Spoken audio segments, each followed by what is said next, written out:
সঙ্গীতাঙ্গনের পরিচিত মুখ এবার হাজির হলেন নতুন পরিচয়।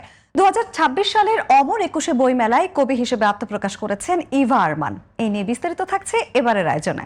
মনটা চোরাই তোর কাছে এলে, কি জানে কি হয় তোর দূরে গেলে। দীর্ঘদিন ধরে সঙ্গীত জগতে সক্রিয় ইভা আরমান এবার পা রাখলেন সাহিত্য জগতে। তার নতুন কাব্যগ্রন্থ চিঠি প্রকাশ করেছে অন্য প্রকাশ। বইমেলায় বইটি প্রকাশের পর থেকেই পাঠকদের মধ্যে তৈরি হয়েছে আগ্রহ। কবিতাগুলোতে ব্যক্তিগত অনুভূতি, ভালোবাসা, স্মৃতি এবং জীবনের নানা অভিজ্ঞতার প্রতিফলন তুলে ধরেছেন তিনি।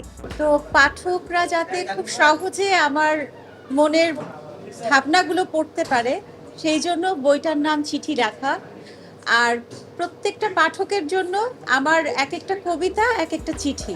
প্রতি বছরের মতো এবারও নতুন বই আর নতুন লেখকদের আগমনে প্রাণবন্ত হয়ে উঠেছিল বইমেলা প্রাঙ্গণ। সেই তালিকায় যুক্ত হলো সঙ্গীত শিল্পী ইভা আরমানের নামও। মোট 48টি কবিতা নিয়ে সাজানো এই গ্রন্থে উঠে এসেছে মানুষের ভেতরের অপ্রকাশিত অনুভূতির কথা। প্রতিটি কবিতা যেন এক একটি চিঠি, কখনো প্রিয়জনের উদ্দেশ্যে, কখনো নিজের কাছে, কখনো বা সময়ের প্রতি। ইভার সাহিত্য চর্চার অনুপ্রেরণা এসেছে পারিবারিক ঐতিহ্য থেকে। তার দাদা মোহাম্মদ ইব্রাহিম ছিলেন কলকাতার সুপরিচিত লেখক।